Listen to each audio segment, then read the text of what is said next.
Victorian England, 1898, where a debt became destiny. She never imagined that one desperate night would lead her to the arms of the man society feared most. Scarlett Bennet, widowed and drowning in debts she never made, travelled through a winter storm to beg mercy from the Ice Duke. But Oliver Hawthorne did not offer mercy. He offered her something far more dangerous, a bargain, her body for his heir. One night to erase £50,000. She accepted, believing it would be simple, transactional, forgettable. She was wrong, because what began as a cold arrangement became the most passionate love either had ever known.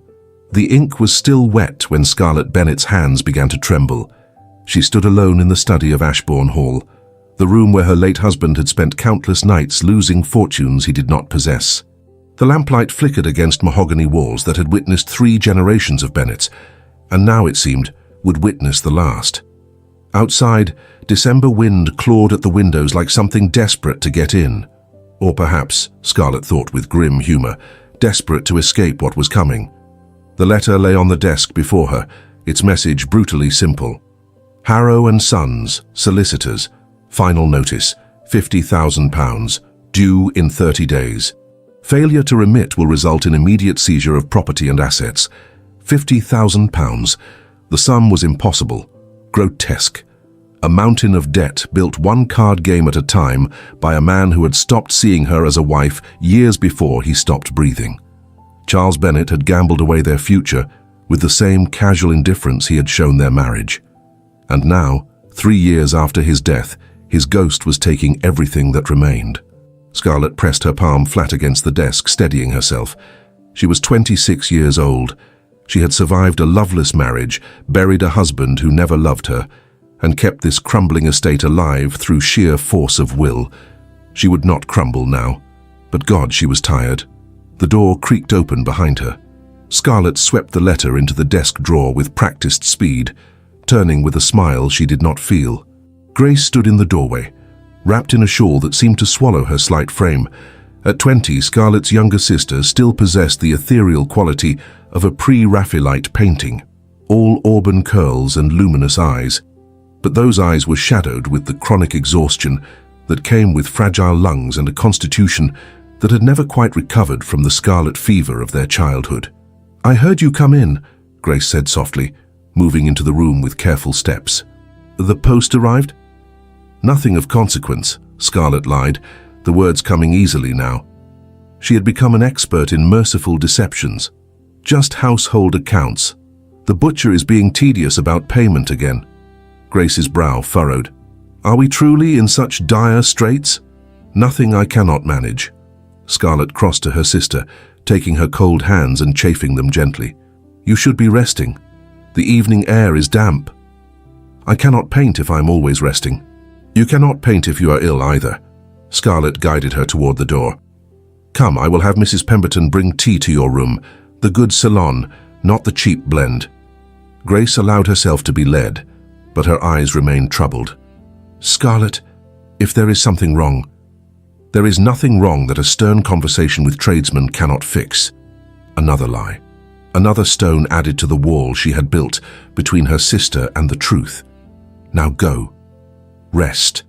Let me worry about the tedious business of keeping this house running." When Grace had disappeared up the stairs, Scarlett returned to the study and locked the door behind her. She pulled the letter from the drawer and read it again, though the words had already burned themselves into her memory. £50,000, 30 days. She had already sold everything of value, the artwork, the silver, her mother's jewellery, except for a simple gold locket she could not bear to part with. She had dismissed servants until only old Mrs. Pemberton and her equally ancient husband remained. She had worn the same 3 mourning dresses for 3 years, turning and mending them until the fabric grew thin. There was nothing left to sell except the hall itself, and that she would not do, could not do.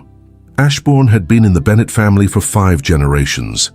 More importantly, it was the only home Grace had ever known, the only place where the air was clean enough for her damaged lungs. Scarlett's gaze fell to the bottom of the letter, where the largest creditor was listed in neat script.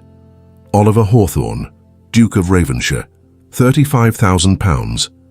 The Ice Duke, She had never met him, but she knew his reputation. Everyone did. He had built his fortune from ruins, transforming neglected estates into profitable enterprises through methods that earned him respect and fear in equal measure. He was ruthless in business, unmoved by sentiment. There were whispers of a broken engagement years ago, after which he had retreated to his northern castle and emerged colder than ever. Men like him did not forgive debts. Men like him did not bend. But perhaps, Scarlett thought, pressing her hand to the locket at her throat, men like him might negotiate. It was a desperate hope. A foolish hope. But it was the only hope she had. She pulled a sheet of writing paper toward her and began to compose a letter requesting an audience with the Duke of Ravenshire. Her hand was steady now, her mind clear with the crystalline focus that came when there were no choices left to make. 3 days later, a reply arrived. Not a letter, but a calling card with a single line written on the back in bold black ink. "Come to Ravenshire Castle. I will see you. O.H. No date, no time, no pleasantries. Just a command, dressed as an invitation." Scarlett stood in the front hall of Ashbourne, the calling card in one hand and a small travelling case in the other. Through the window she could see the hired carriage waiting, its driver hunched against the cold. Snow had begun to fall, early for December, even in the north. Mrs. Pemberton hovered anxiously nearby. "My lady, surely you cannot travel in such weather. The roads to the north are treacherous in winter." "I have no choice, Mrs. Pemberton." Scarlett pulled on her gloves, the leather worn smooth at the fingertips. "This cannot wait. But His Grace the Duke, he has such a reputation. They say he is without mercy. Then I shall have to hope he possesses something better than mercy." Scarlett met the older woman's worried gaze. "I need him to possess reason." She climbed into the carriage without looking back at the hall, afraid that if she did, her resolve would crumble. As the wheels began to turn and the familiar outline of Ashbourne faded into the swirling snow, Scarlett touched the locket at her throat. It was warm from her skin, the small weight of it a reminder of better days. She had no idea what waited for her at Ravenshire Castle, no idea how she would convince a man famous for his cold heart to show compassion to the widow of a wastrel. But she would find a way. She had to. Because the alternative, the one she refused to consider, was watching Grace slowly freeze to death in a house they no longer owned, coughing herself into an early grave while Scarlett stood helpless. No, she would not allow it. The carriage lurched over a rut in the road. Snow fell faster now, covering the world in white. And somewhere ahead, beyond the storm, waited the Ice Duke and whatever fate he had prepared for a desperate widow with nothing left to lose but her pride. That, Scarlett thought grimly, she was prepared to sacrifice as well. If he would only listen, if he would only bend. If. The storm worsened as the carriage pushed north through the moorlands. Scarlett had travelled for 2 days, watching the gentle snow of Ashbourne transform into a white fury that battered the windows and buried the roads. By the second evening, ice coated everything. The driver shouted warnings about shelter and impossible conditions, but Scarlett refused to stop. Desperation made her reckless. When Ravenshire Castle finally emerged from the blizzard, it looked carved from the moor itself. Dark stone walls rose against the storm, ancient and imposing. Torches burned along the entrance, their flames whipped horizontal by the wind. Scarlett stepped down from the carriage on trembling legs. Snow plastered her cloak and face instantly. Her best morning dress, elegant once but now worn and carefully mended, clung damply to her frozen body. The wind destroyed any pretense of dignity. The massive door opened before she could knock. A butler appeared, impassive despite her bedraggled state. "Mrs. Bennet, His Grace is expecting you." The warmth inside struck her like a physical blow. Instead of Gothic severity, she found an entrance hall glowing with firelight, dark wood paneling, deep burgundy tapestries, heavy furniture built for comfort. A fire roared in a hearth large enough to stand in. "His Grace has been monitoring the storm," the butler said, helping remove her soaked cloak. "He was concerned you would attempt the journey. Tea will be sent to the library immediately." Concerned. The word seemed wrong for the Ice Duke. The library door opened onto warmth that made Scarlett's eyes sting. Floor-to-ceiling shelves packed with leather volumes. windows showing only white fury outside, fire burning high, and at the desk the Duke of Devonshire himself. Oliver Hawthorne was not what she had expected, not elderly, not pinched. Instead, a man in his late 30s, tall and broad-shouldered, with dark hair touched grey at the temples. Handsome in a severe way, all strong angles and focused intensity. But his eyes arrested her completely. Grey as the storm outside, turbulent beneath careful control. He looked at her with an expression she could not read, something that might have been recognition, though they had never met. "Mrs. Bennet, you are either remarkably brave or remarkably foolish to travel in such weather." Scarlett lifted her chin, refusing to be cowed. "I am remarkably desperate, Your Grace. Desperation makes fools of us all." Something flickered in those grey eyes. Amusement, perhaps, or respect. "Sit before you collapse." "I dislike unnecessary drama." Despite everything, her lips twitched. She sank into the offered chair near the fire, heat almost painful against her frozen skin. Oliver poured brandy into crystal and brought it to her without ceremony. "Drink it." The first sip burned down her throat, spreading warmth through her chest. She took another, larger. "Easy. I need you conscious for this conversation." Tea arrived. Oliver dismissed the maid and poured himself, adding sugar without asking. Somehow he had guessed correctly that she needed sweetness. They sat in silence while life returned to her frozen limbs. She felt his gaze taking in details she wished were less obvious. Worn fabric, careful mending, gloves darned more than once. "You received my letter," she said finally. "I did. £50,000 is considerable. It is not my debt. It was my late husband's. Yet, as his widow, it falls to you. That is the law. A cruel law, perhaps, but law nonetheless." He leaned back, watching her with unnerving intensity. "Tell me, Mrs. Bennet, why should I forgive this debt? What makes you different from others who have sat in that chair begging for mercy?" Scarlett met his gaze directly. "I do not beg for mercy, Your Grace. I am asking for business terms." His eyebrow rose. "Business terms?" "Yes, I am willing to work. I have kept Ashbourne running for 3 years with almost no resources. I understand estate management, account books, tenant relations. I can—" "Mrs. Bennet," his voice cut through gently but firmly, "I do not need an estate manager." "Then there must be something else, some service that would be valuable enough to—" "There is." The words hung between them. Scarlett's breath caught. Oliver stood and moved to the window, back to her as he watched the storm. When he spoke, his voice was carefully neutral. "I am the last of my line unless I produce an heir within 9 years. There is an entailment.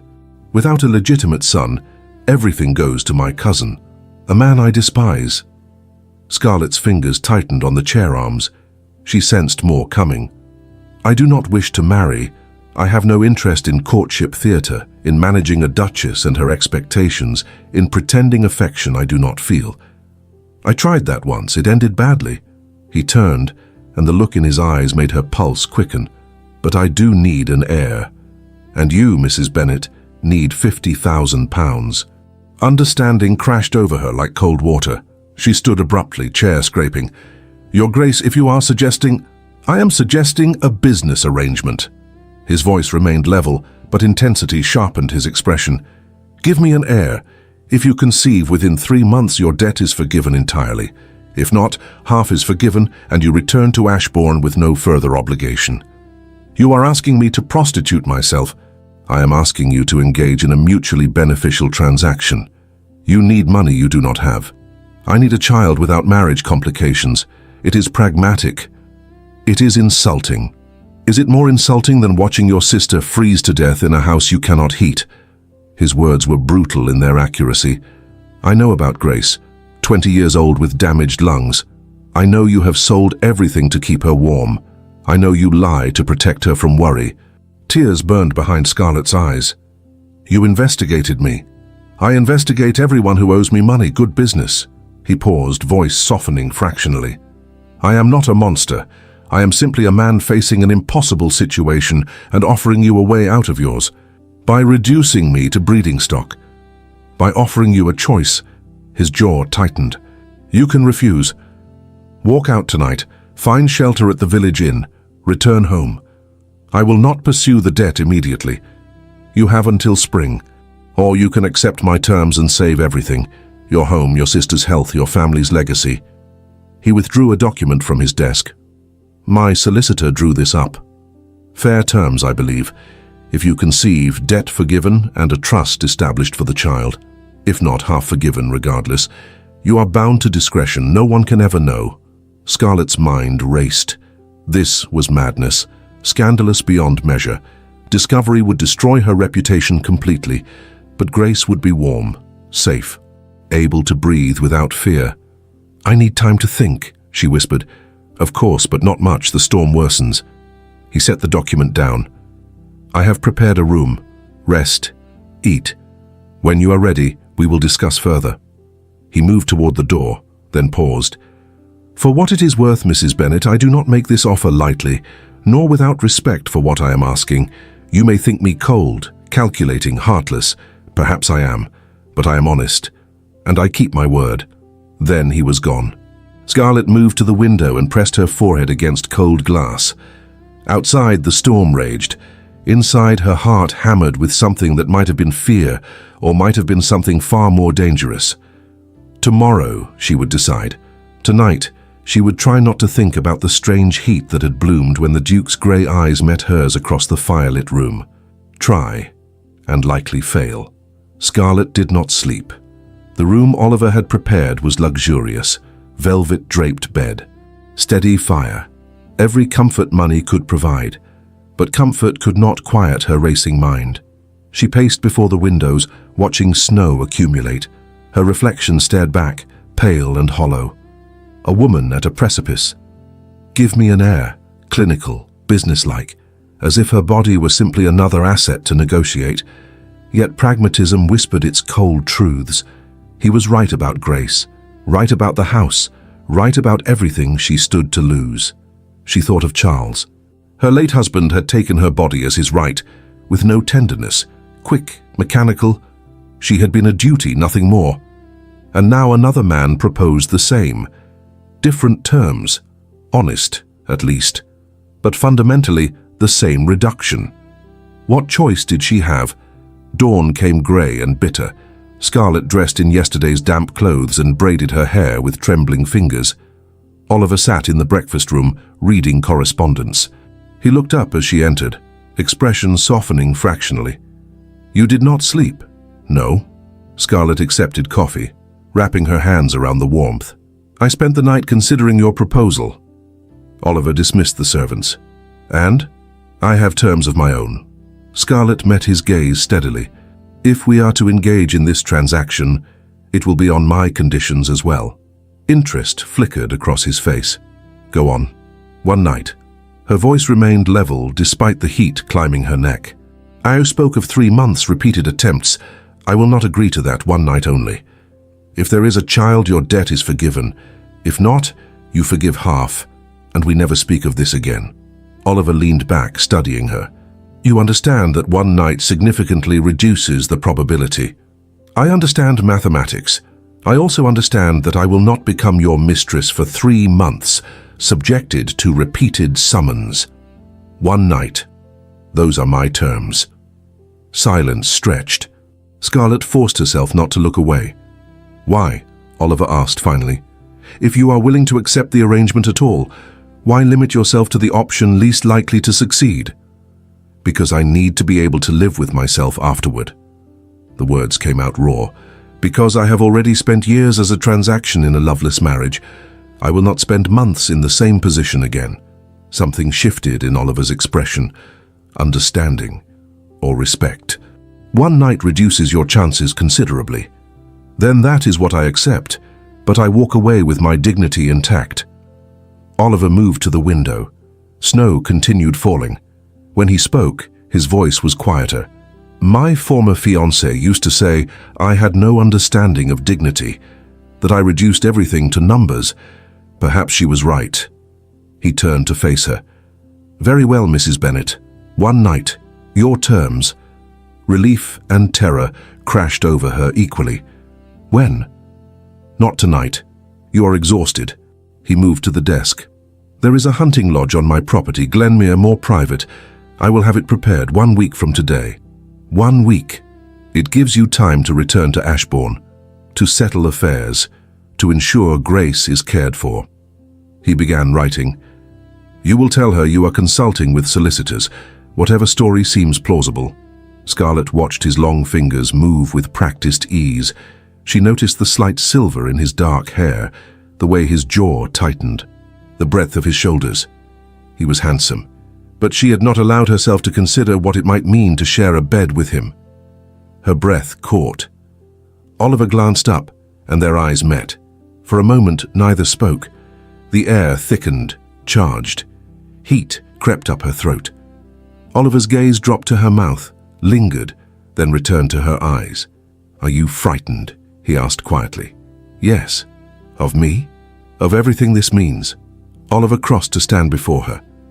Not touching, but close. She could smell sandalwood and something distinctly him. "I will not hurt you, that much I promise." "I know." And strangely she did. "My late husband was never cruel, simply indifferent.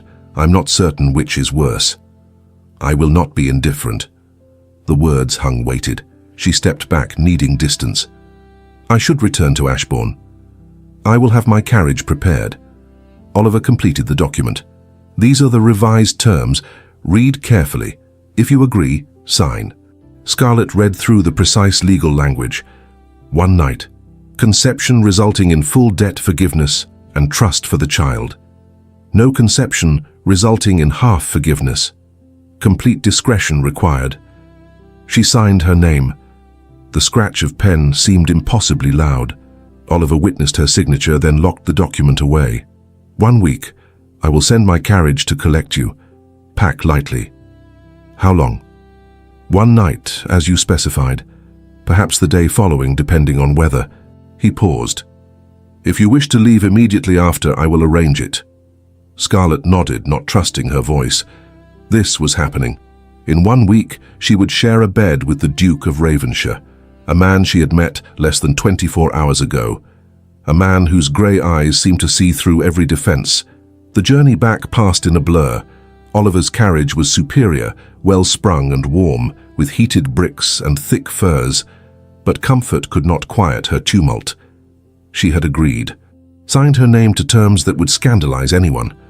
She was going to give herself to a man for money, yet it did not feel as sordid as it should. Oliver had been respectful, direct, yes, calculating, but not dismissive of her dignity. He had even accepted her counteroffer, knowing it reduced his chances. Why? Scarlett pressed her hand against the locket at her throat. Her mother had worn this, her grandmother before that, women who had made difficult choices in desperate times. Ashbourne appeared through thinning snow, familiar and beloved. Home. Tears pricked her eyes as the carriage rolled up the drive. Grace met her at the door, wrapped in shawls, face bright with relief. Scarlett, thank God you are home safely. I am fine. Scarlett embraced her sister, breathing lavender scent. Everything is fine. Did you settle matters with the creditors? I did. It is arranged. We will keep the house. Grace pulled back, searching her face. What did you have to promise? Nothing you need worry about. Another lie. Simply some consulting work. Estate management advice. She hated lying to Grace, hated the ease with which deception now flowed, but the truth was impossible. That night, Scarlett lay in her own bed staring at the ceiling. 1 week, 7 days until everything changed. She touched her stomach, flat beneath her nightgown, tried to imagine it swelling with child, Oliver's child. But beneath the clinical analysis, beneath shame and fear, something else stirred, something that had awakened when Oliver's eyes met hers, when his gaze had dropped to her mouth with unmistakable awareness. He had said he would not be indifferent. Scarlett closed her eyes and tried not to wonder what that meant, tried not to imagine strong hands and grey eyes and heat that had nothing to do with obligation. 7 days. She would not think about it until then. She would fail, of course, but she would try. The week passed both too quickly and not quickly enough. Scarlett moved through her days at Ashbourne in a strange fog. She reviewed accounts, She sat with Grace while her sister painted. She walked the grounds, checking tenant cottages. But her mind was always elsewhere, always counting down. 6 days. 5 days. 4. Grace noticed something was different. You seem distracted. Are you certain everything is settled? Quite certain. Scarlett kept her voice light. I am simply tired. You have not told me much about the Duke. What manner of man is he? Scarlett's hands stilled. He is pragmatic, fair, not the monster his reputation suggests. Is he handsome? Heat crept up her neck. I suppose some might think so.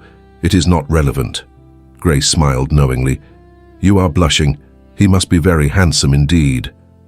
If only Grace knew how much Scarlett had noticed. The breadth of Oliver's shoulders, the way his grey eyes seemed to see through her, the timbre of his voice when he said, I will not be indifferent. I have work to do, Scarlett said, standing abruptly. She fled before Grace could ask more questions. The letter arrived on the 6th day, Oliver's precise handwriting. Tomorrow, 2 o'clock. The carriage will collect you. Pack for one night. Bring nothing elaborate. Scarlett read it 3 times, then burned it. No evidence. No trail. That night, she barely slept. She lay in darkness, hands pressed to her stomach, wondering if this time tomorrow she would be carrying a child. Oliver's child. Except it did not feel entirely cold anymore. Something had shifted. Some current had passed between them. He had looked at her mouth. She had noticed the strength in his hands. What did that mean? The morning of departure, Scarlett told Grace she would be gone for 2 days. Business with solicitors in York, finalizing settlement arrangements. Grace hugged her. Travel safely. I will miss you. More than you know, Scarlett thought, because after tomorrow I will be changed. Oliver's carriage arrived precisely at 2. Scarlett had packed one small case, a nightgown, plain and practical, a change of clothes, her mother's locket, nothing elaborate. The drive to Glenmere took less than an hour. The lodge sat in wooded hills, surrounded by bare winter trees, smaller than Ravenshire Castle, built of warm stone with smoke rising from chimneys, welcoming rather than imposing. Oliver met her at the door himself. No servants in sight. He looked different, less formal. He wore shirt sleeves and a waistcoat. His cravat was loosened. He looked almost approachable. Mrs. Bennet, he took her case. You made good time. The roads were clear. Scarlett stepped inside, grateful for warmth. This is lovely. I have always preferred it to the castle. Less oppressive. He gestured toward the main room. Come, I have prepared tea. We need not rush anything. The interior was comfortable rather than grand. A sitting room with deep chairs before a massive fireplace, bookshelves with well-worn volumes, windows overlooking forest, a table set with tea and simple food, no hunting trophies, no ostentation, just quiet warmth. You are surprised, Oliver observed. I expected something more formal. This is where I come when I want to be myself. He poured tea with careful attention. Sugar? Yes, thank you. They sat across from each other, fire crackling between them. Scarlett was intensely aware of everything. The firelight in Oliver's dark hair, the strength in his hands, the fact that somewhere in this lodge was a bedroom where, tonight, they would... She pushed the thought away. Not yet. Tell me about your husband, Oliver said quietly. Your marriage. Scarlett looked up, startled. Why would you want to know that? Because I'm about to be intimate with you. Because despite the clinical nature of our arrangement, I would prefer to understand what you have experienced. He met her gaze steadily. You do not have to answer, but I am asking. Scarlett set down her teacup. Charles married me for my dowry.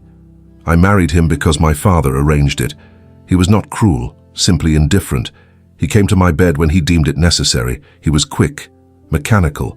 He would finish and leave without speaking. Her voice had gone flat.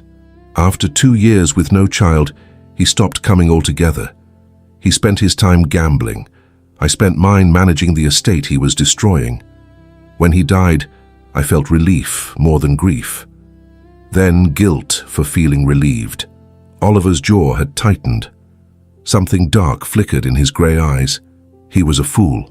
He was a product of his upbringing. That does not excuse treating you as an inconvenience. Oliver leaned forward.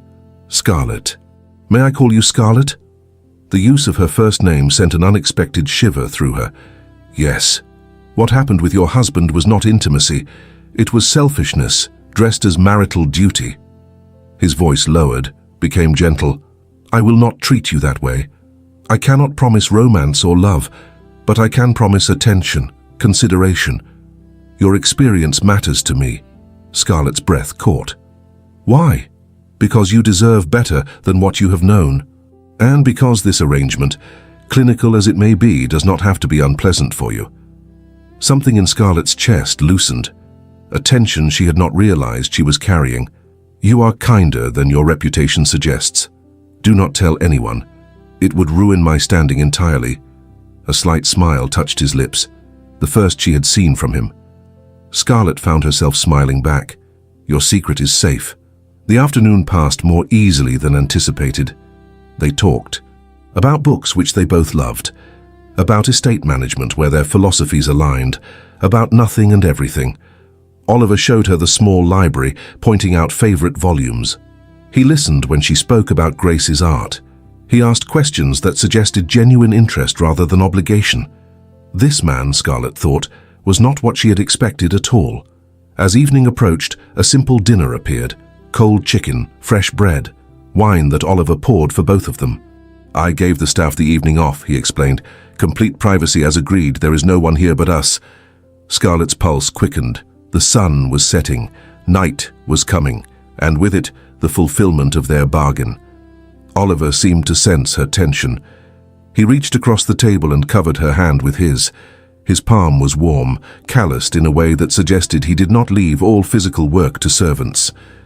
We do not have to do anything tonight if you are not ready. The agreement states one night, but it does not specify when. If you need more time— No! Scarlett's voice came out steadier than she felt. I am ready, or as ready as I will ever be. Oliver studied her face for a long moment. Then he stood and offered his hand. Come with me. Scarlett placed her hand in his and let him lead her upstairs. The bedroom glowed with warmth. Scarlett had braced herself for something cold, impersonal. Instead, she found a room designed for tenderness. Fire burning steadily, walls papered in soft cream. The bed draped in deep burgundy piled with pillows, candles flickering, their light gentle. It looked like a place designed for intimacy rather than transaction. Oliver released her hand and moved to tend the fire, giving her space. There is a dressing screen if you would like privacy, or I can step out. Scarlett's throat had gone dry. Will you turn away while I undress? Of course. Oliver turned his back without hesitation. Take whatever time you need. Her hands trembled as she unbuttoned her dress. The fabric whispered as it fell. She stood in her chemise and corset, suddenly aware of how vulnerable she was about to become. May I help with your corset? Oliver's voice came quietly, still facing away. The laces can be difficult alone. Yes, thank you. He turned slowly. His eyes met hers first, holding her gaze before assessing the task. Nothing lascivious in his look, simply attention. His fingers found the laces at her back working methodically. His knuckles brushed her spine through the thin chemise. Scarlett shivered, though not from cold. Are you frightened? He asked softly. Yes, but not of you. Then what frightens you? Scarlett searched for words.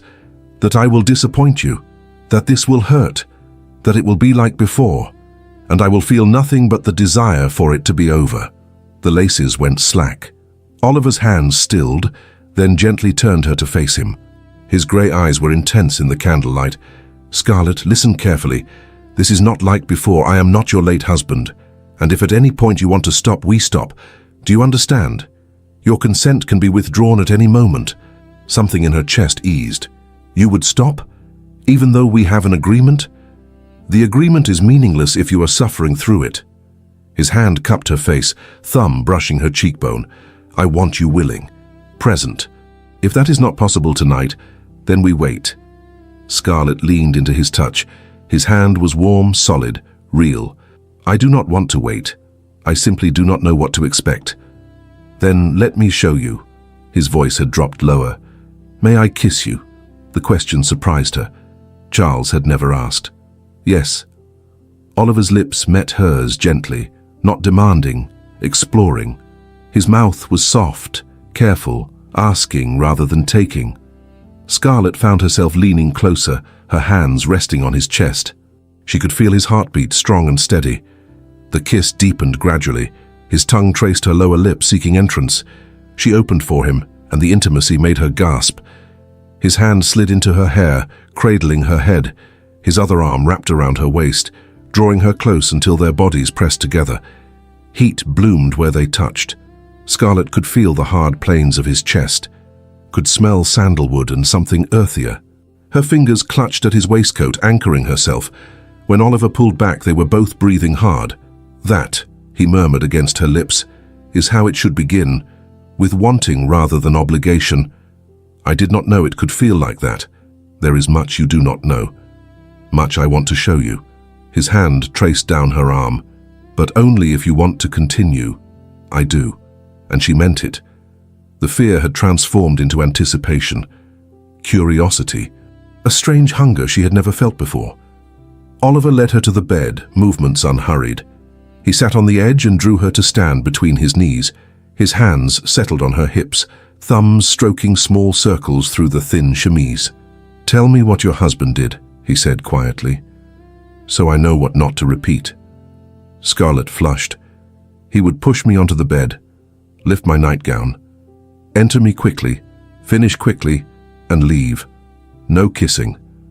No touching beyond what was necessary. Oliver's jaw tightened.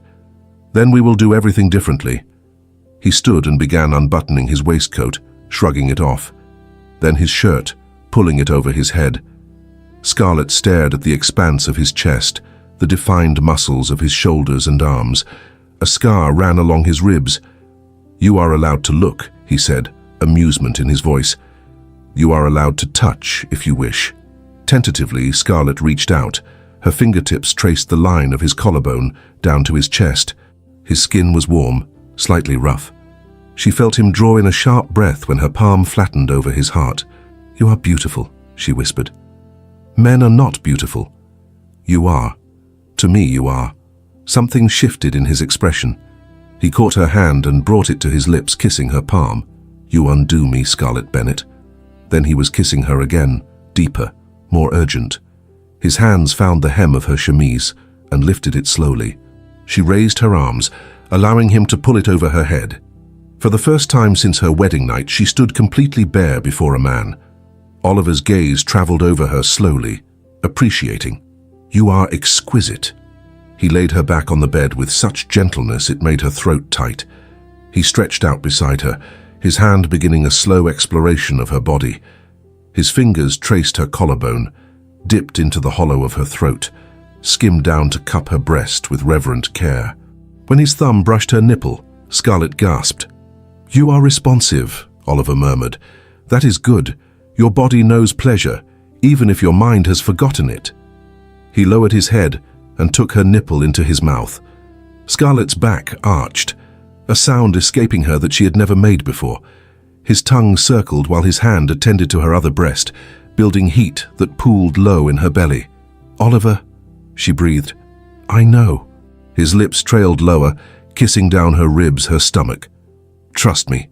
His hand slid between her thighs and Scarlett tensed. "Easy," he soothed, his touch light and careful. "I will not hurt you. I am going to make you ready for me." His fingers explored gently, finding wetness that made him groan. "You are already so responsive." He stroked her with maddening patience, finding places that made her gasp, building sensation until she was trembling. When his fingers slipped inside her, she cried out in pleasure. "That is it," he encouraged. "Let yourself feel it." He worked her slowly, thoroughly. His thumb found a spot that made stars burst behind her eyes. The sensation built and built, coiling tighter, until it released in a wave so intense she sobbed his name. Oliver held her through it, murmuring praise. When she finally stilled, he kissed her temple. That is what it should feel like, and we have barely begun. He removed his remaining clothes, then returned to the bed. He settled between her thighs, his weight supported on his forearms. "Look at me," he commanded gently. "I want to see your eyes." She met his gaze as he positioned himself. When he entered her, it was slow and careful. He watched her face for any sign of pain, stopping to let her adjust. There was pressure, fullness, but not discomfort. "Breathe," he reminded her. "You are doing beautifully." When he was fully seated, he stilled.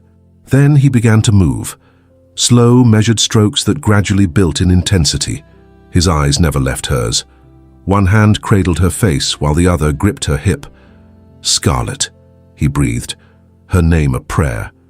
"You feel extraordinary." She wrapped her legs around his waist, changing the angle. They both groaned.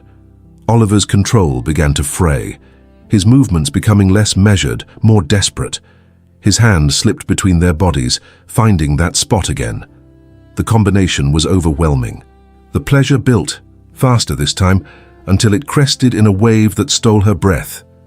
She felt Oliver's rhythm stutter, felt him bury himself deep with a groan.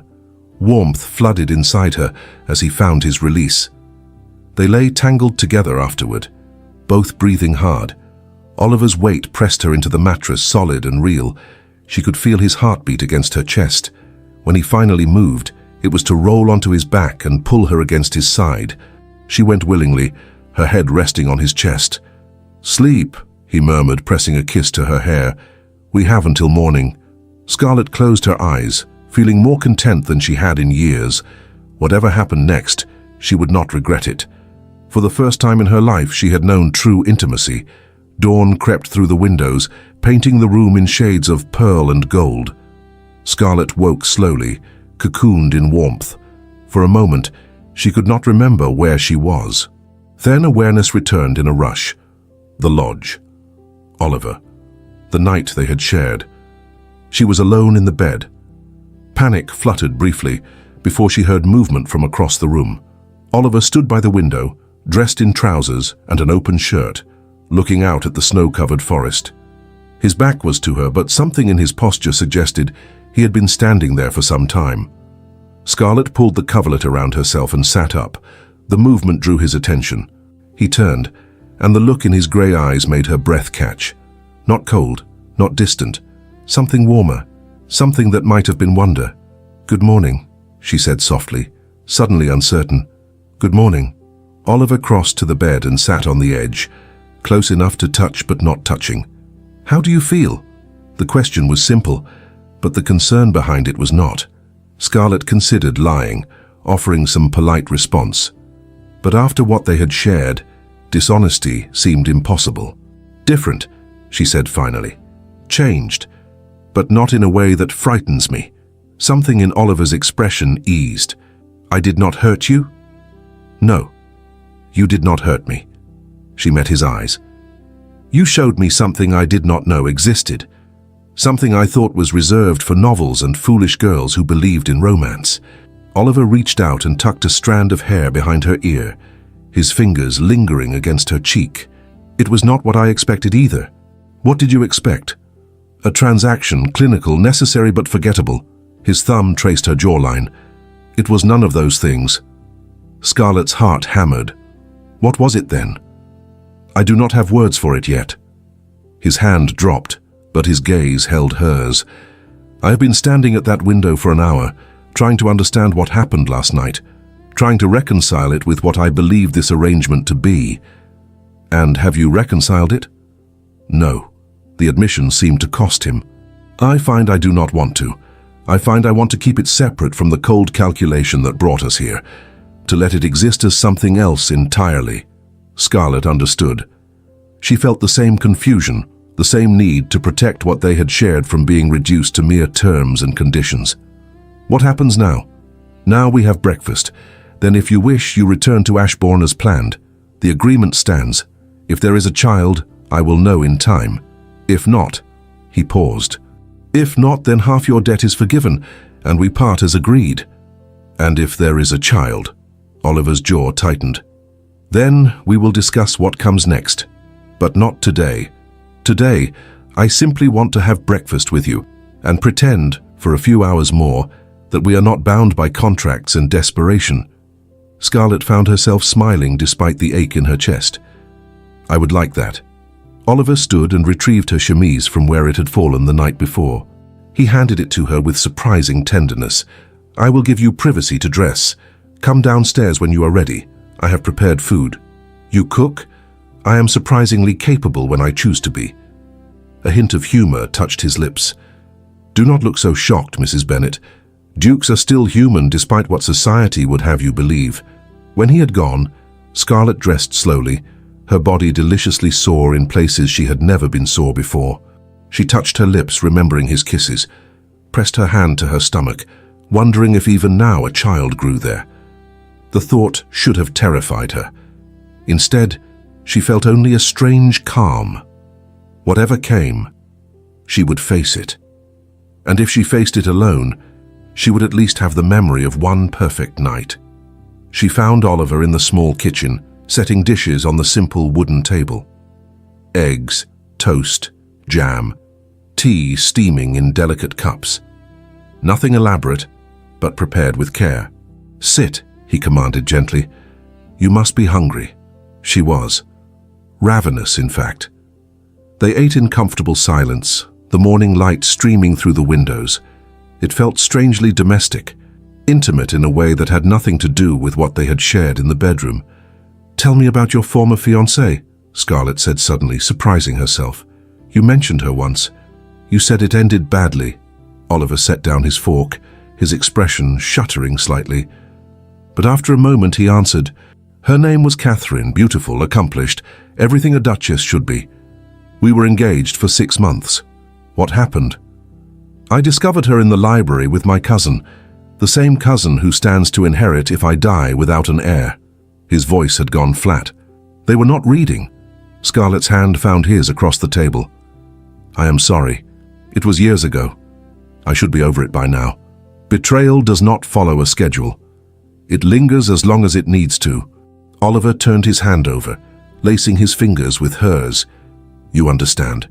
My husband may not have betrayed me with another woman, but he betrayed me nonetheless. Every time he gambled away our future, every time he dismissed my concerns, every time he treated me as an inconvenience rather than a partner." She squeezed his hand. "So yes, I understand." They sat like that for a long moment, hands joined, sharing a silence that spoke more than words could. "I do not want you to leave," Oliver said finally, his voice rough. "I know that is not part of our agreement. I know I have no right to ask you to stay, but I do not want you to leave." Scarlett's heart clenched. "I do not want to leave either. But Grace will worry if I am gone too long, and the longer I stay, the harder it will be to go.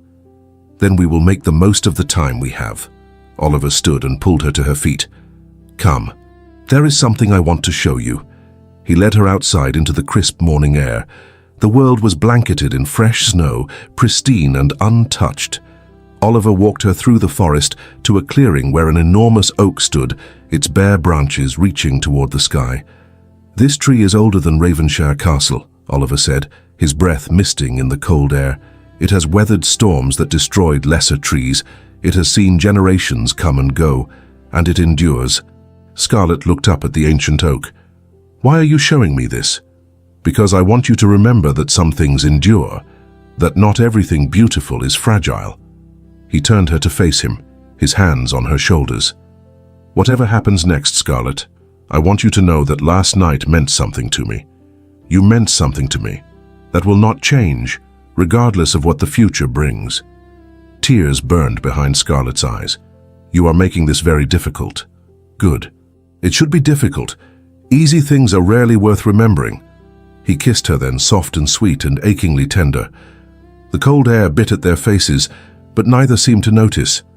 They stood beneath the ancient oak, holding each other as if they could stop time through sheer force of will. When they finally returned to the lodge, Oliver had his driver bring the carriage around. Scarlett's small case was placed inside. The moment she had been dreading had arrived. "Write to me," Oliver said as he helped her into the carriage. "Not about the arrangement, just write to me. Tell me about Grace's paintings, about the estate, about anything." "Will you write back?" "Every time." He paused, then reached into his pocket and withdrew a small leather-bound book. "I noticed you looking at this in the library yesterday. I want you to have it." Scarlett opened the book. Poetry. Byron. She looked up at him, unable to speak past the lump in her throat. "So you will think of me," he said simply. "I would think of you regardless." Oliver's hand came up to cup her face one last time. "Then think of me kindly." "Always." The carriage pulled away. Scarlett turned to look back through the window. Oliver stood in the doorway of the lodge watching her leave. He raised his hand in farewell. She pressed her palm against the glass, wishing she could touch him one more time. Then the trees closed in, and he disappeared from view. Scarlett sat back against the cushions, clutching the book of poetry to her chest. Her body still remembered his touch. Her lips still tasted his kisses, and somewhere deep inside, perhaps, a child was beginning to form. She pressed her hand to her stomach and closed her eyes. Whatever came next, she would face it. But she would face it changed, because Oliver Hawthorne, the Ice Duke, had melted something inside her that she had not known was frozen. And there was no going back to the woman she had been before. 3 months passed in a peculiar rhythm of hope and dread. Scarlett returned to Ashbourne and threw herself into estate management with renewed vigor. The money from Oliver had begun to arrive in careful installments, allowing her to pay off creditors, repair tenant cottages, and restore some measure of dignity to the crumbling manor. She told Grace the solicitors had arranged favorable terms, which was not entirely a lie. What she did not tell Grace was that she woke each morning touching her stomach, waiting for signs, hoping and fearing in equal measure. Oliver had written, as promised, short letters at first, carefully neutral, updates on his estates, questions about her management of Ashbourne. But gradually the letters grew longer, more personal. He asked about books she was reading, about Grace's latest paintings, about whether she had walked in the garden that morning, and if the roses were beginning to bud. Scarlett wrote back with equal care, never mentioning the arrangement, never speaking of what they had shared, but weaving intimacy into every sentence nonetheless. She told him about the tenant family whose roof she had repaired, about the satisfaction of watching lambs born in the spring meadows, about how Grace's health seemed improved now that the house was properly heated. And always, beneath the mundane details, an unspoken question hung between them. "Are you with child?" The answer came 6 weeks after Glenmere. Scarlett woke one morning and knew. Her courses, always reliable, had not come. Her breasts were tender, and when she stood too quickly, a wave of nausea sent her rushing for the basin. She sat on the edge of her bed, hands pressed to her still flat stomach, and felt the world shift beneath her feet. A child. Oliver's child. An heir that would save his legacy and secure her future. She should have felt triumph, relief. Instead, she felt terror, because now the arrangement was real in a way it had not been before. Now there would be a baby, a living, breathing consequence of one desperate night that had become something far more complicated than either of them had anticipated. The next envelope from Oliver arrived 3 days later. Inside, pressed between 2 sheets of paper, was a single pressed flower. Lavender, the same scent that had filled the bedroom at Glenmere. The note was brief. "I think of you constantly. I hope you are well. Oh." Scarlett stared at the dried flower for a long time. Then she wrote the letter she had been dreading. "Your Grace, the arrangement has borne fruit. I am with child. As per our agreement, the debt is forgiven in full. I will write again when the time comes. S." She sealed the letter before she could change her mind, before she could add all the things she wanted to say. That she thought of him constantly too, that she reread his letters until the paper grew soft from handling, that the night at Glenmere had changed her in ways she was still discovering. The reply came faster than she expected. Just 3 words, but written in a hand that trembled slightly. "Thank God. Oh." And beneath it, in smaller script, "May I visit?" Scarlett's hand shook as she wrote her response. "Not yet. Let me tell Grace first. Let me prepare. Give me time." She did not add that she needed time to fortify herself against seeing him again, that she was afraid of what it would mean to look into his grey eyes now that his child grew inside her. But before she could tell Grace, Before she could prepare anything, complications began. It started with spotting, just a little at first, easily dismissed. But then cramping came, sharp and frightening. The local doctor was called.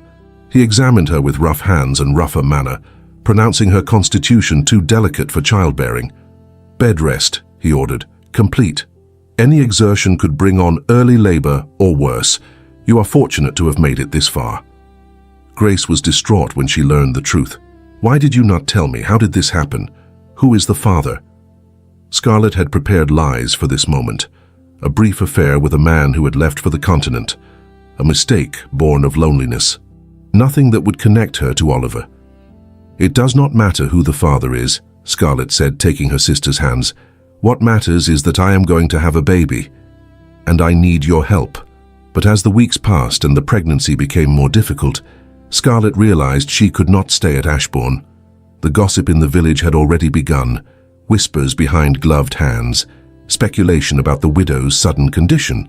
It was only a matter of time before the scandal spread beyond their small community. More importantly, she needed to protect Oliver.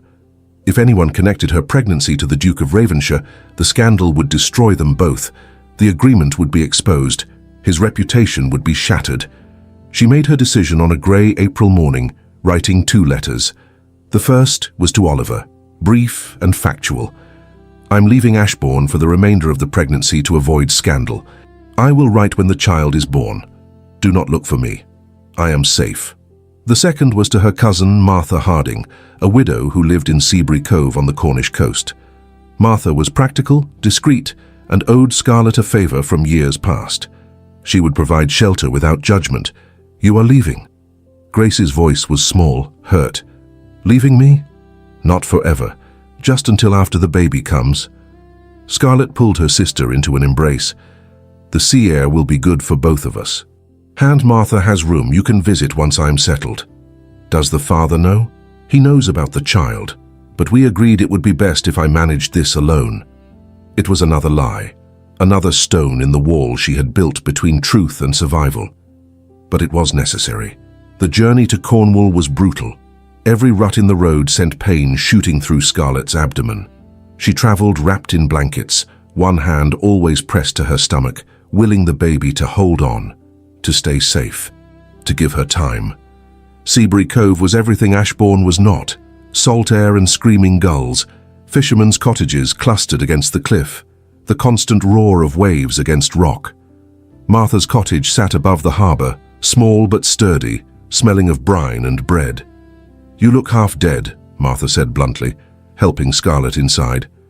"When is the child due?" "Not for another 4 months, if all goes well. 4 months of bed rest in this climate." Martha shook her head. "The damp will not help, but we will manage. I have delivered half the babies in this village. I will see you through." That first week, Scarlett did nothing but rest. She lay in the small bedroom overlooking the sea and tried not to think about Oliver.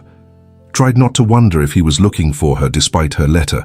Tried not to miss him with an intensity that frightened her. She failed at all 3. On the 8th day, a package arrived. No return address, but she knew the handwriting. Inside was a shawl, impossibly soft, knitted in a pattern she recognized from his family crest. And a note, "For the baby, and for you. Be safe. Be well. I am waiting." Oh.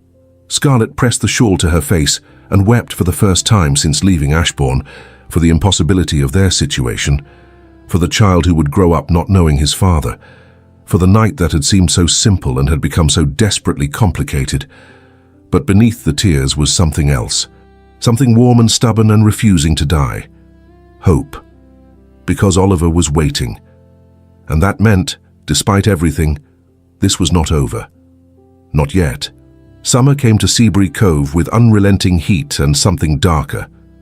The fever arrived on a merchant ship from the Mediterranean. Within days it spread through the village like wildfire. Children sickened first, then the elderly. The local doctor was overwhelmed, working day and night as more fell ill. Martha forbade Scarlett from leaving the cottage. "You stay in that bed. The fever is deadly to women in your condition." "I have seen it before." Scarlett obeyed, though confinement was its own kind of torture.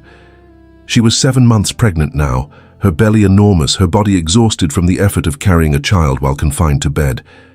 Every day felt like a year. Every night brought dreams of Oliver that left her aching when she woke. She had continued writing to him, though she gave no address. Short letters full of carefully chosen details. The baby moves constantly. I think he will be strong like his father. Grace visited last week and brought sketches of the sea. I am well enough. Oliver's letters came less frequently now, forwarded through a complex system Martha had arranged, but when they arrived, Scarlett read them until she could recite them from memory. I have hired investigators to find you. I know you asked me not to look, but I cannot help myself. I need to know you are safe, that you are cared for. Please, Scarlett, let me help. She never answered those pleas. Could not. Because if he found her now, saw her like this, swollen and confined and desperate, she would not have the strength to send him away again. The fever reached Martha's cottage on a Tuesday. Martha had been helping a neighboring family, nursing their sick children through the crisis. She returned home flushed and trembling, insisting she was simply overheated from the summer sun. By evening she was delirious with fever. Scarlett dragged herself from bed despite the doctor's orders. She could not let Martha suffer alone. She bathed her cousin with cool cloths, forced water down her throat, prayed with an intensity she had not felt since childhood. But on the 3rd day of Martha's illness, the cramping began. At first, Scarlett thought it was simply strain from caring for Martha. But the pains grew stronger, more regular. She recognized them with dawning horror. Labor. 2 months too early. No, she whispered, pressing both hands to her belly. No, please, not yet. It is too soon. But the baby had other plans. The labor was brutal, fast and violent, as if the child was as desperate to escape as Scarlett was to keep him safe. Martha, half conscious with fever, could offer little help. Scarlett delivered the baby herself, biting through her own lip to keep from screaming. The child emerged small and frighteningly still, a boy as she had known he would be. Tiny and perfect, and not breathing. Scarlett's heart stopped. Then, training from a lifetime on an estate took over. She turned the baby upside down and struck his back sharply. Once, twice. On the 3rd strike, he gasped and began to wail. The sound was the most beautiful thing Scarlett had ever heard. She collapsed back against the pillows, the screaming infant on her chest, tears streaming down her face. He was alive, small, but alive. His lungs worked. His heart beat against her breast. "You are a fighter," she whispered, kissing his damp head, "like your father." But the euphoria was short-lived. The baby was premature. Martha was too ill to help, and Scarlett was bleeding too heavily, the room spinning around her.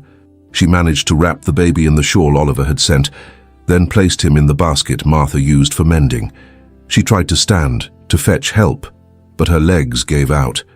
The last thing she remembered was the sound of her son crying and the taste of copper in her mouth. She woke to voices, urgent, worried voices. One of them familiar in a way that made her heart clench. "Where is she? For God's sake, someone tell me where she is." "Oliver." Scarlett tried to speak, to call out, but her throat was too dry. She managed only a weak sound, but it was enough.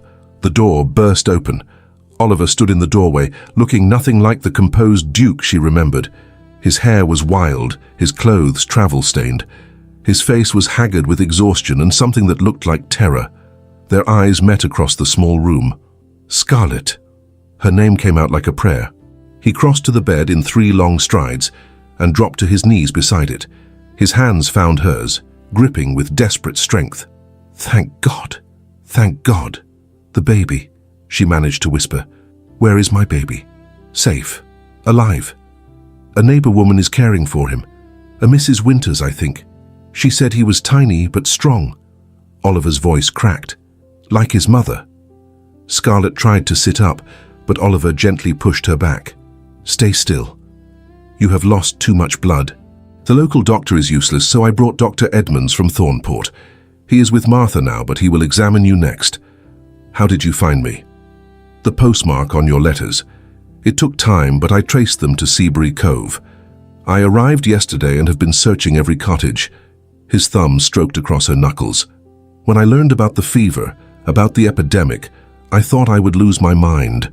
I hired every doctor within 50 miles. I bribed half the village for information. I was prepared to tear down every door until I found you.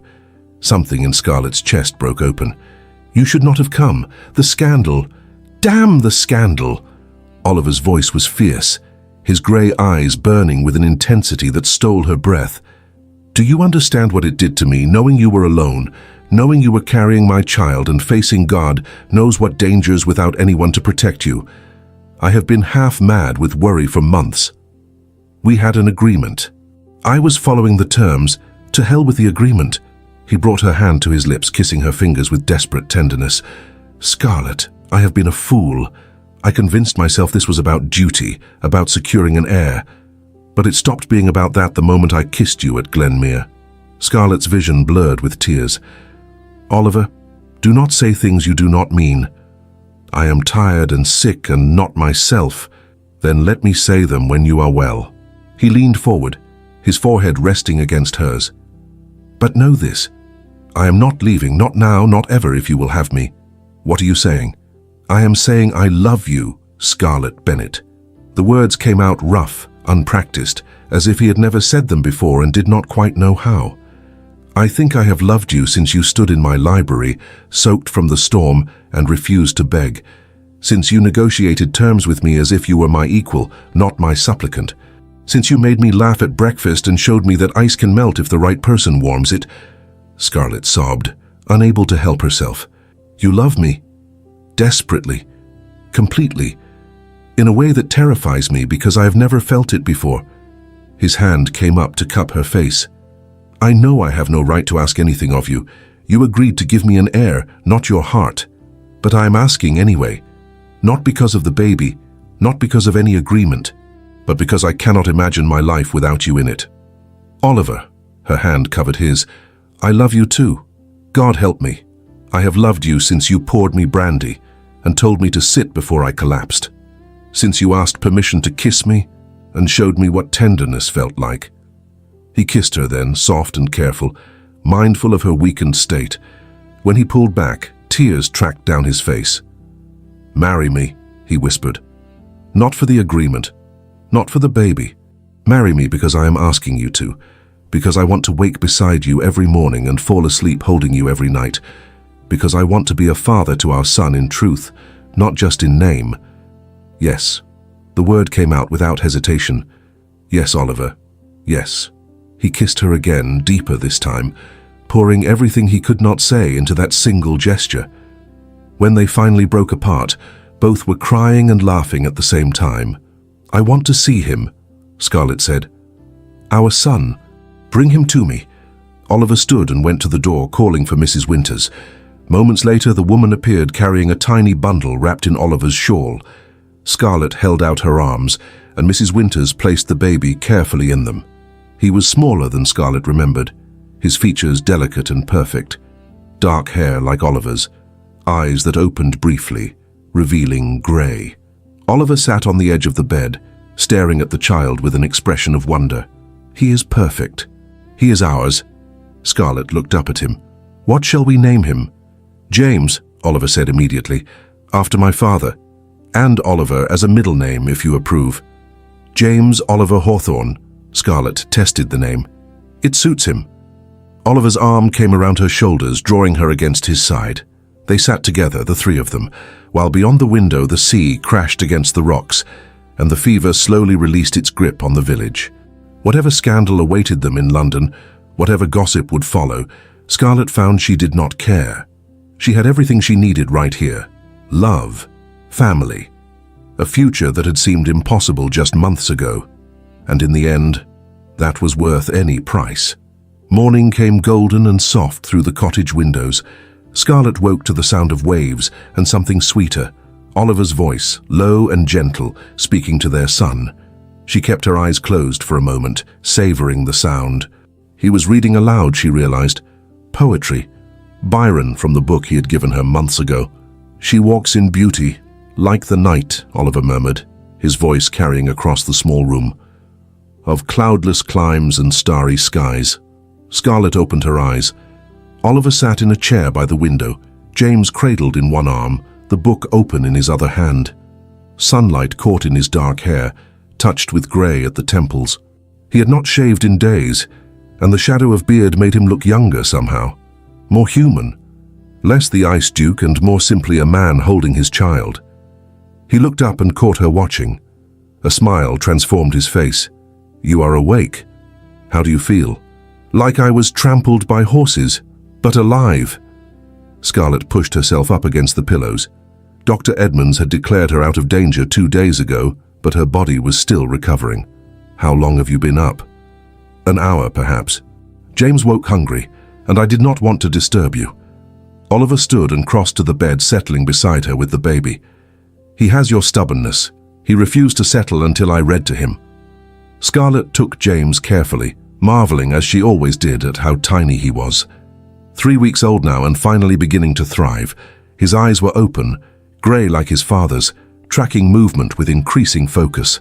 "He knows your voice," she said softly. "He quiets when you speak." "As do I when you speak." Oliver's hand came up to tuck a strand of hair behind her ear, the gesture so familiar now it made her heart ache. "You look better today. More color in your cheeks. I feel stronger. Dr. Edmonds says I may walk outside tomorrow if the weather holds. Not too far, not too fast." Oliver's voice held the same fierce protectiveness that had characterized every day since his arrival. He had barely left her side, sleeping in a chair by her bed, helping Martha care for both Scarlett and the baby. The proud Duke had changed soiled linens without flinching, had held his son through the night when James could not settle, had bathed Scarlett's forehead with cool cloths when fever threatened. He had been in every way that mattered, exactly what she needed. "You have been here 3 weeks, Scarlett said quietly. "People will notice, questions will be asked. Let them ask." Oliver's jaw set in that stubborn line she was coming to know. "I have already sent word to my steward. The castle knows where I am. I made it clear I would not return until you were well enough to travel." "Oliver, the scandal will happen regardless of whether I stay or go. We have a child together, Scarlett, that cannot be hidden, so we might as well face it together rather than separately." He took her hand, lacing their fingers. "Unless you have changed your mind about marrying me. If you have, I will understand. I will not force you into another arrangement." Scarlett's grip tightened. "I have not changed my mind. I want to marry you, but I need you to understand what you are taking on. Grace will come with me. She has nowhere else to go, and I will not abandon her. I would expect nothing less. Grace is family. Our home is hers for as long as she wishes. And James. People will count the months. They will know he was conceived before our marriage. Then we will tell them a version of the truth." Oliver's thumb stroked across her knuckles. "That we met during your financial difficulties, that we fell in love but kept it secret because of the circumstances, that we married quietly before James was born, but delayed announcing it due to your health. It is not entirely a lie. You have thought this through. I have thought of little else for 3 weeks." He raised her hand to his lips, kissing her fingers. "I will not lose you to propriety, Scarlett. I spent too long being ruled by what society expected, by the fear of scandal and shame. I am done with that. If loving you costs me every friend I have, so be it." Tears pricked Scarlett's eyes. "When did you become so romantic?" "When I realized I could not live without you." He leaned forward and kissed her, soft and sweet. "When I understood that agreements and arrangements mean nothing compared to this. To us." James made a small sound between them, and they both laughed. Oliver took the baby and settled him against his shoulder with practiced ease. "You are good at that," Scarlett observed, "for a man who claimed to want an heir without the complications of family." "I was an idiot." Oliver patted James's back gently. "I thought I could keep my heart separate from the rest, that I could approach fatherhood as a duty rather than a joy. But then this small creature came into the world fighting for breath, and I realized I would tear down kingdoms to keep him safe." He looked at Scarlett, his grey eyes serious, "and his mother. I would tear down kingdoms for her too." The next days passed in a gentle rhythm. Martha recovered fully, regaining her tart tongue and practical manner. She took charge of the household with barely concealed amusement at watching a duke wash dishes and change nappies. Never thought I would see the day, she muttered to Scarlett, a peer of the realm learning which end of a baby to powder. Grace arrived in the second week, bringing trunks of Scarlett's belongings and news from Ashbourne. She took one look at Oliver holding James and smiled knowingly. "So this is the mysterious father?" Grace said, embracing her sister. "He is not at all what I expected." "What did you expect?" "Someone cruel. Someone who would abandon you." Grace glanced at Oliver, who was showing James the view from the window. "Instead, I find a man who looks at you as if you hung the moon." "It is complicated, Grace." "Love usually is." Grace squeezed her hand. "But I have never seen you this happy, not even before Charles. So I will not question it, I will simply be grateful." Oliver overheard and crossed to them, still holding James. "You must be Grace. Scarlett has told me much about your paintings. All of it exaggerated, I am sure. She said you have an eye for light and shadow that captures truth rather than mere likeness. That sounds accurate rather than exaggerated." Oliver smiled. "I hope you will paint James when you have time. I want to remember him exactly as he is now. Small and perfect and new." Grace blinked, clearly surprised by his sincerity. "I would be honored, Your Grace." "Oliver, please, we are family now." That evening, as sunset painted the sea in shades of amber and rose, Oliver and Scarlett walked slowly along the cliff path. James was with Martha and Grace, leaving them alone for the first time in days. "I need to tell you something," Oliver said, stopping to look out over the water. "About Catherine. About what happened." Scarlett waited, giving him space to find the words. "When I discovered her with my cousin, I told myself I was angry about the betrayal, and I was. But what truly destroyed me was realizing she had never loved me, that she had agreed to marry me for the title and the money, but felt nothing for me as a man." He turned to face her. "I spent years after that convinced I was unlovable, that something in me was fundamentally cold, broken." "You are not broken," Scarlett said fiercely. "I know that now, because you looked at me and saw something worth loving, not the Duke, not the money or the title, just me." His hand cupped her face. "You gave me back something I thought I had lost forever. The ability to feel, to hope, to believe that happy endings might be possible." Scarlett leaned into his touch. "You gave me the same gift. You showed me that intimacy could be tender, that my body could feel pleasure, that I was worthy of being cherished rather than tolerated. We saved each other," Oliver said softly. "We did." He kissed her then, deep and slow, pouring everything he felt into that single gesture. When they finally broke apart, both were breathing hard. "I want to marry you properly," Oliver said. "Not a quiet arrangement, a real wedding, with Grace and James present, with vows that mean something." "Where?" "Ashbourne, if you wish. Or Ravenshire. Or here in this cottage by the sea. I do not care where, as long as you become my wife in truth." Scarlett smiled. "Ashbourne. I want to bring you home as my husband. I want to walk through those halls knowing they are ours together, that we saved them together. Then Ashbourne it shall be." Oliver pulled her close, wrapping his arms around her. "Thank you." "For what?" "For taking a chance on a cold man who did not know how to love, for seeing past the ice to whatever warmth remained underneath, for giving me a son and a future and a reason to believe in something beyond duty and obligation." "Thank you for the same." Scarlett rested her head against his chest, listening to his heartbeat. "For showing me that agreements can transform into love, that calculated arrangements can become the foundation for something real." They stood together as the sun sank into the sea, casting everything in gold. Behind them, through the cottage window, they could see Martha and Grace laughing over something James had done. Family, real and complicated and perfect in its imperfection. Oliver kissed the top of Scarlett's head. "Ready to go home?" "Yes," Scarlett said. "I am ready." Because home was no longer just a place. It was this man, this child, this impossible love that had started with desperation and ended with hope. And she was finally, gloriously, ready to claim it all. Autumn arrived at Ashbourne in shades of amber and gold. The manor looked transformed. Not just restored, but renewed. Fresh paint gleamed on window frames. The roof no longer leaked. Gardens that had been overgrown now burst with late-season roses. Tenant cottages stood solid and warm, smoke rising from repaired chimneys. But the greatest transformation was not in the building. It was in the people who would soon fill it. The wedding was planned for the first Saturday in October. Small by society standards, but that was deliberate. Oliver had been clear about his priorities.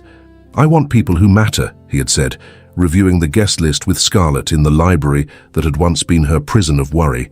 Not half of London coming to gawk and gossip, just those who will celebrate with genuine feeling. So the invitations went to carefully chosen friends, to Oliver's few trusted associates who had stood by him through years of cold reputation, to tenants from both Ashbourne and Ravenshire who had benefited from their respective reforms, to Grace's art teacher who had encouraged her talent when money was scarce, to Martha, of course, and Dr. Edmonds, who had saved both Scarlett and Martha from the fever, and to Mrs. Pemberton, who wept when she received her invitation and immediately began planning the wedding breakfast as if it were her own daughter's celebration.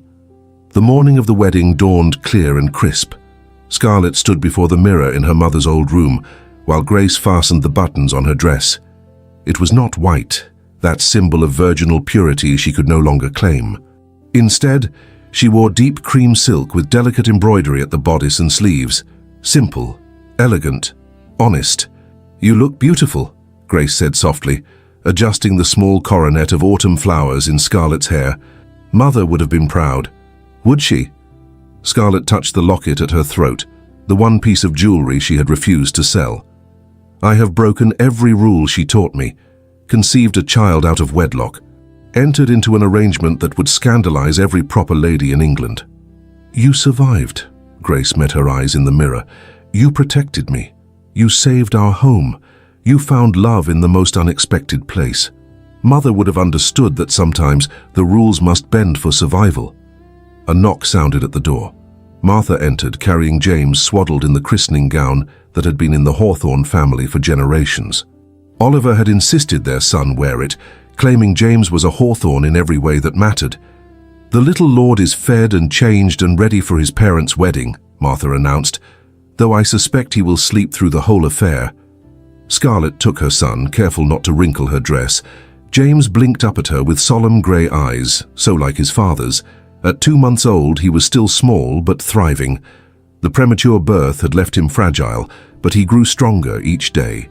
"Are you ready?" Grace asked. Scarlett looked at her reflection one last time. A woman transformed, not the desperate widow who had traveled through a blizzard to beg mercy from a cold duke.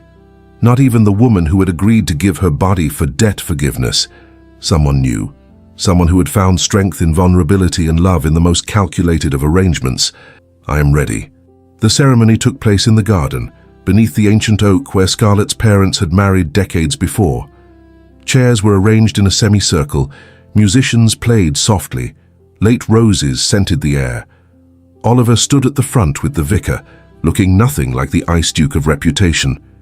He wore formal attire, but his expression was anything but cold. When Scarlett appeared at the garden entrance, his face transformed.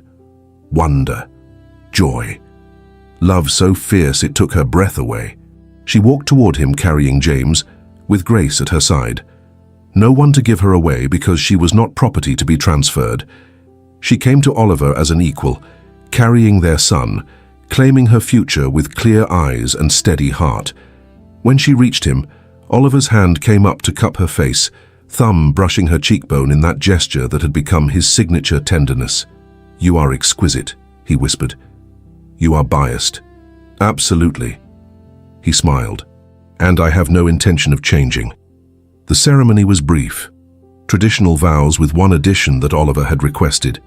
When the vicar asked if anyone objected to the union, Oliver turned to address the gathered witnesses directly. "Before we continue, I want to say something." His voice carried clearly in the autumn air. "Many of you know my reputation, the Ice Duke. Cold, calculating, ruthless in business. I earned that reputation through years of choosing obligation over feeling, of protecting myself at the cost of connection." He took Scarlett's free hand. This woman changed me. She walked into my castle during a blizzard and refused to beg. She negotiated with me as an equal. She showed me that ice can melt if the right person warms it. Our beginning was unconventional. Our path was not smooth. But what we have built together is real and honest and worth celebrating. He looked at James, then back at Scarlett. I am marrying her not because society demands it. Not because of our son, though I love him more than I knew possible. I am marrying her because I choose her, every day, in every way, and I wanted all of you to witness that choice. There was silence. Then Mrs. Pemberton began to clap. Others joined until applause filled the garden. Several of the women were crying. Even some of the men looked suspiciously bright-eyed. The vicar, smiling, continued with the vows. When it came time for rings, Oliver produced 2 bands. One for Scarlett, as expected, but he also placed a signet ring with the hawthorn crest on James's tiny finger, sized for him to grow into. "So you will always know you belong," Oliver said to his son. "So you will never doubt you are loved and claimed, and mine." Scarlett's vision blurred with tears as Oliver slipped the wedding band onto her finger. When the vicar pronounced them married, Oliver kissed her with such tenderness that more than one person sighed audibly. The breakfast that followed was joyful rather than formal. Long tables set up on the lawn, simple food prepared with care, music and laughter, children from the tenant families playing in the grass while adults shared stories and toasts. Oliver's steward, a practical man named Harrison, stood to speak. "I have served the Hawthorne family for 30 years. I watched the current Duke grow from boy to man. And I will tell you honestly, I never saw him smile until he met Mrs. Bennet. She has given him something more valuable than an heir. She has given him happiness. For that alone, I would support this union." Grace rose next, her voice soft but clear. "My sister has always protected me, always put my needs before her own. It is about time someone protected her, someone put her needs first. Your Grace, you have proven yourself worthy of her. Do not forget that when life becomes difficult." "I will not," Oliver promised. As evening fell and guests began to depart, Oliver and Scarlett stood at the entrance of Ashbourne Hall, James sleeping in Scarlett's arms, Grace chatting with Dr. Edmonds nearby. "Are you happy?" Oliver asked quietly. Scarlett leaned into his side. "More than I knew possible." "You? I did not know I could feel this much. For years, I convinced myself that emotional distance was strength, that caring was weakness. You taught me I was wrong. We taught each other." Scarlett looked up at him. "You showed me that I deserved tenderness, that my body could feel pleasure, that love was not something reserved for heroines in novels." Oliver kissed her forehead. "What happens now? Now we live." Scarlett smiled. "We raise our son. We manage our estates. We argue about crop rotation and whether Grace should have a London season. We grow old together and scandalize our grandchildren with the story of how we met." That sounds perfect. In the months that followed, they did exactly that. Oliver divided his time between Ravenshire and Ashbourne, bringing modern farming techniques to both estates. He funded a school for tenant children. He forgave debts for families struggling through hard times. The villages that had once whispered about the Ice Duke began to speak of him with respect and even affection. Scarlett thrived in her role as Duchess. She knew the land, knew the people. She worked alongside Oliver as true partners, their meetings with stewards and tenants marked by collaborative decision-making rather than ducal decree. Grace bloomed as well. With financial security restored, she could focus on her art. Her paintings began to attract attention from galleries in London. Offers came for exhibitions, but she chose to stay at Ashbourne, at least for now, finding inspiration in the familiar landscapes of home. And James grew. From tiny, premature infant to healthy, laughing child. He had his father's grey eyes and his mother's stubborn chin. Oliver doted on him shamelessly, reading him poetry before he could understand words, carrying him through the estate to see livestock and crops, teaching him from the cradle that a title was a responsibility rather than a privilege. Society gossiped, of course. They counted months on fingers and whispered behind fans. But the gossip lacked teeth. Because Oliver and Scarlett faced it united. They did not hide their son's premature arrival, did not pretend their relationship had followed conventional paths. They simply lived their lives with such evident love and partnership that criticism seemed petty in comparison. 1 year after their wedding, on a crisp autumn morning, much like the one on which they had married, Scarlett found Oliver in the library. He sat at the desk where she had once read that devastating letter from creditors, where desperation had driven her to make an impossible choice. He was writing in a ledger, not accounts. A journal, she realized.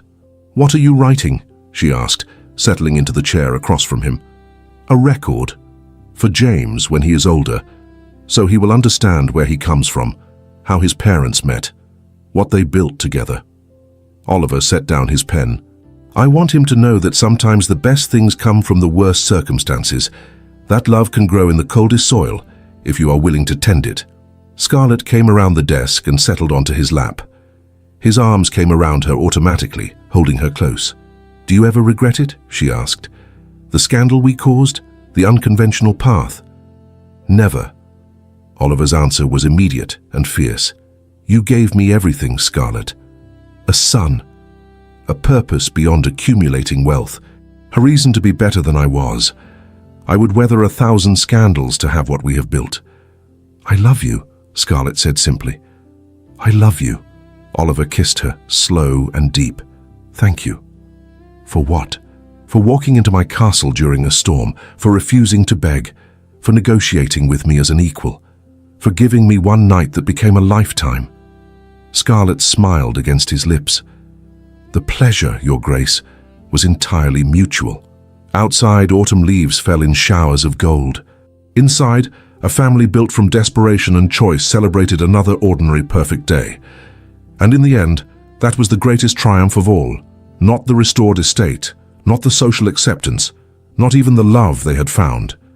Simply this, the everyday joy of choosing each other, again and again and again, for as long as they both should live. Sometimes the most beautiful love stories begin in the darkest moments. Scarlett walked into a storm seeking mercy and found something far more precious. She discovered that vulnerability can be strength, that desperation can lead to transformation, and that the coldest hearts can melt when touched by genuine connection. What began as one desperate night became a lifetime of choosing each other, not once but every day. Perhaps that is what love truly is. Not a single grand gesture, but 1,000 small choices to stay, to grow, to tend the garden you planted together. If this story touched your heart, please leave a like. Subscribe for more stories of unexpected love. And comment below telling me where you are listening from. Your presence matters. Until the next story, remember, even the coldest winter eventually gives way to spring.